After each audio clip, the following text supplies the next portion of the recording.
But a fulfilled life requires balance, a balance that a lot of us are lacking. But that's what spring energy helps us lean into. Spring is not meant for a heavy hand. It's not about strong arming your agenda. It's a time that requires ease and gentleness. You can't force it. So the question is, how do we move from that heavy-handed energy of the doing and getting the stuff done and moving to the stillness that spring requires? Well, it's all about what we believe and the neural pathways in our own brain that are taking us down a thought process that might not be serving us. And that's what we're going to unpack today. Welcome to the Love Your Brain podcast, the podcast designed for everyday people who are ready to hop off the negative thought hamster wheel and enjoy a less hostile environment in their own brains. Our brains are where we live our entire lives, and I'm on a mission to help people see that they have everything they need to make it a happier place to be. So join us for this episode of the Love Your Brain podcast. Let's get started. Welcome back to the podcast. It's April, and I'm living in an area where spring is springing, which has inspired today's episode. I've been spending a lot of time outside with nature. Honestly, maybe a little bit too much today. This episode might even be a little bit short because I already spent half my day outside exploring. It's like 11 o'clock, and I'm at 13,000 steps. Yikes. Okay, but anyway, spring is such a fun time. Spending time with the birds, the little bunnies, the butterflies, the flowers, all of it.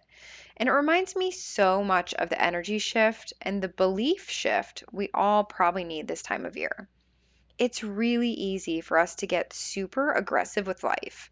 We get caught up in the doing of all the things, trying to make it happen, checking things off our list as fast as we can, forcing a plan or agenda because we believe this is how life is supposed to look. Like, I need to get X, Y, and Z done today no matter what, otherwise things are going to fall apart. We get caught in what I call strong arming life, where we're trying to force our plan because we believe if we don't, bad things will happen. And don't get me wrong, having a plan, working towards a goal, these are all great things. And trying to get stuff done, running your kids to practice, making time for important appointments, those things are all a part of life. But a fulfilled life requires balance, a balance that a lot of us are lacking. But that's what spring energy helps us lean into. Spring is not meant for a heavy hand. It's not about strong arming your agenda. It's a time that requires ease and gentleness. You can't force it. So the question is, how do we move from that heavy-handed energy of the doing and getting the stuff done and moving to the stillness that spring requires? Well, it's all about what we believe and the neural pathways in our own brain that are taking us down a thought process that might not be serving us. And that's what we're going to unpack today. But let's first start by unpacking the magic of that spring energy and what it requires of us. Think about all the things that bloom in spring, like flowers. You can't force them to bloom, right? You can't say, okay, well, Friday at 9 a.m., I need you to sprout a new leaf. Right? That would be silly. And with flowers, if you're too rough with them, if you try to force them to be a certain way, they will wilt and wither and break. You can't force petals even to be a certain way, right? They're meant to be simply enjoyed for their wonky irregularities. And think of all the fun wildlife we see in spring. Being in nature with them, if you're too high strung, all the magic parts of nature will flee from you. You can't chase the bunnies and the birds and force them, right? That's just not how it works. You have to be still and enjoy them. That's when they decide to be near. They get curious about you and they come up to you.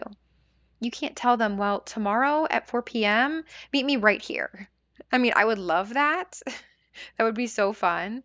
But that's not my reality. If it's yours, please let me know. I want to tag along. Spring is the time when you get to sit back and enjoy. It's when people that have put in a ton of work to plant get to sit back and watch things grow and bloom. We get to see animals being born, and we enjoy that process. We get to listen to the songs of the birds, and they're meant to be enjoyed. Spring is the season of slow enjoyment of the world around us. This is a season of receiving the beauty around you. Now, I remember a while back, I did this really cool guided meditation that took you through an exercise where you sit back, relax, and you imagine you're in a field. And the idea is that you slowly shift your energy to the energy that would attract a butterfly. That was the focus, trying to get into the energy that would attract a butterfly to you. It was such a cool experience. It sounds kind of strange, but it really helped me to experience a shift in my body when I moved from that like doing anxious energy to just being and being in a way where I was ready to receive. Now, have you ever been somewhere where there were butterflies? I remember when my kids were little, we went to a butterfly garden. And you know how kids are. They're like trying to chase the butterflies, trying to make them land on them. And I'm telling them, you need to be still and calm. Once you're relaxed, they'll get curious about you and might land on you. Because butterflies won't come land on us if we're chaotic and running around like chickens with our heads cut off or chasing them, right? We have to stop, get still, calm our energy, and then and only then do they sometimes get curious to come land on us and check us out. That's the energy I love. And that's what I know I need more of right now. And maybe you do too. It's such a good reminder for me when I'm out in nature, especially in spring, to be around the birds and the bunnies. When I see them kind of coming near me, I check in with myself, with my nervous system. How am I in my body right now? I might look calm and relaxed on the outside to someone walking by, but to animals, they pick up on that energy. And if I really want that bunny to hop a little bit closer, I'm going to need to chill out. I need to calm my energy. But let's talk about these two opposing energies that our brains create. There's this strong arming of life, right? The heavy handed, the controlling, the forcing energy that we all have.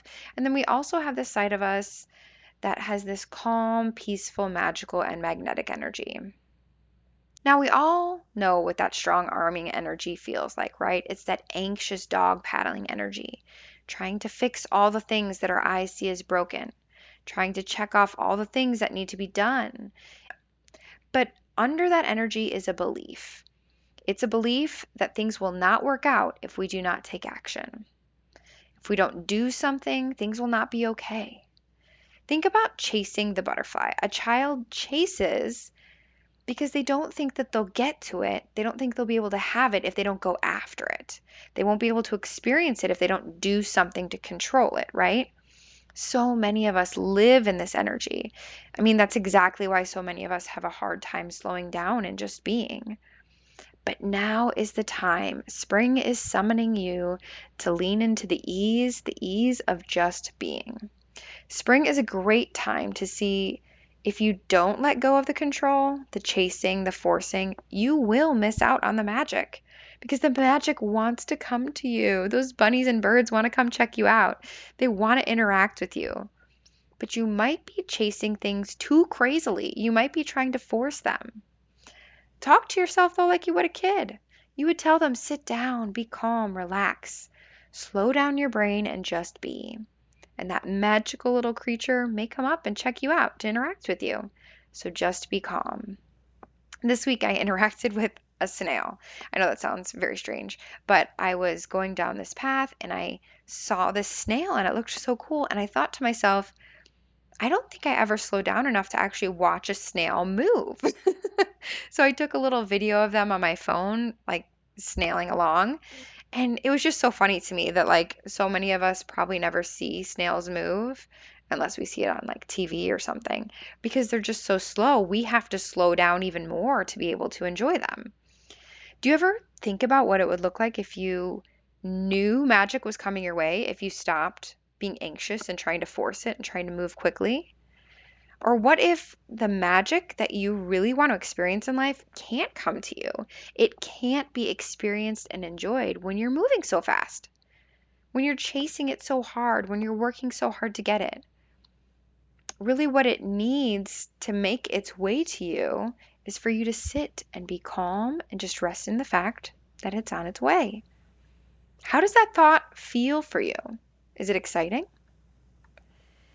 So how do we get there? How do we get our brains to believe that that will happen? How do we get our brains to believe that it's true, that good things can happen without doing all the time?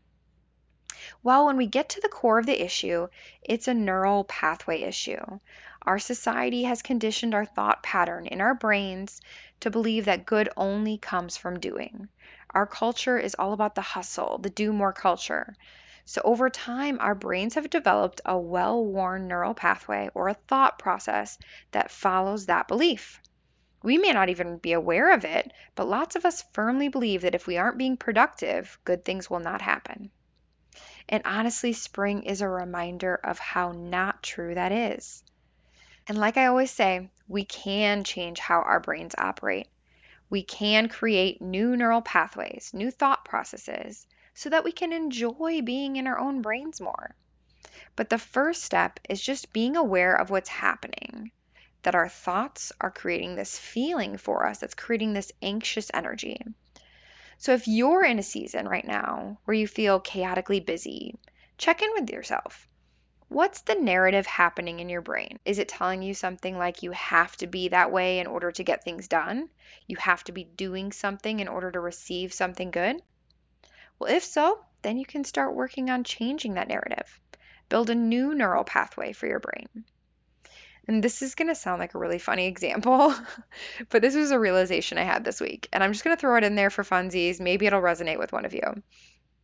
I think in most cases, we look at our own lives and we think that we have to do X, Y, or Z to have good things happen to us. And we just call that logic, right? But a lot of us also have that person in our life that we look at and we're so jealous of them because we think that they get so much good without doing much of anything.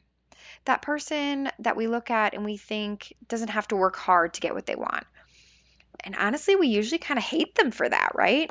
Maybe it's someone who has a job that you think they don't deserve, or that person who has parents that pay for everything for them, or that person who's naturally skinny and doesn't have to watch what they eat to stay lean. The truth is that whether or not that is a true thought about that person, we probably can't know, right? We can't know all the details of someone else's life. But we could use this thought as a foundation of building a new neural pathway for our own brains. We can use what we believe about that person to help create a new thought process in our own brains. That is possible to get good things without having to do anything. Because if it's true for them, then it can be true for me. If it's possible to believe that that's the case for them, then it can be for us too. But if that's too silly and out there for you, there's other routes you can try as well. You can start by just remembering back to a time when something really cool happened to you that you didn't have to work for. Now, maybe in your chaotic brain at the moment, it might be hard to think of, but we all have those instances. Maybe it was something in your childhood. Sometimes that's a good time frame to look at, especially if you had a somewhat healthy childhood, because often as kids, we have that good receiving energy, right? We get things all the time from our caregivers just because. We don't have to earn it. So remember back to that thing you received, or when someone did something special for you without asking, or some really cool opportunity came your way without you chasing after it. And that's the memory that we bookmark. Maybe even write it down, because we're going to use that memory to start reprogramming our brain to believe that it's possible to get something without doing anything. And that's how we can start to override those neural pathways that society has embedded in our brains. Or maybe you were raised in a household where there were beliefs that were instilled in you that you can only experience good things if you work hard, if you're always doing, if you're always being productive. But look around. There's evidence right now. Spring is showing you that in order to enjoy it, you have to actually not do anything, right? You have to slow down and just experience its goodness. If you try to do too much, you'll miss it. So, how can you move from that strong arming energy to this beautiful spring energy of enjoying the world around you? Well, we need to start making new, well worn paths in our thought processes, new neural pathways, new beliefs that allow us to think differently than how society has programmed us. And we can start to believe that good can come without doing anything because we have the proof right in front of us that it's true. So if you started this podcast today with your brain going a million miles a minute, trying to fix everything in your life that appears to be broken, or maybe you've got a to-do list that you think has to be done today, I hope you can also take a moment for yourself to think about what butterflies you might be pushing away by doing more and trying to solve for every anticipated problem. You are a great problem solver, but you don't have to solve all the problems. To be honest, some of the problems we perceive aren't even problems. So maybe start by building the foundation for a new thought process, for a new neural pathway in your brain that helps you believe it's possible to enjoy life without doing, without achieving, because spring is showing you it's possible. Lean into this magic that spring is inviting you to. I promise it's going to be fun. All right, guys. Well, I know it's been a short one, but I'm going to get back out there, and I hope you do too. We'll see you next week. I hope you found something helpful here today on the Love Your Brain podcast. Maybe a laugh or a feeling of validation, or maybe just a few moments to have company while you do your laundry. Whatever you take from it, I hope you enjoyed your time and leave feeling empowered to be more you every day. Make sure you're subscribed so you don't miss out on the next episode, and leave a review. I'd love to hear what you think. Have a great one.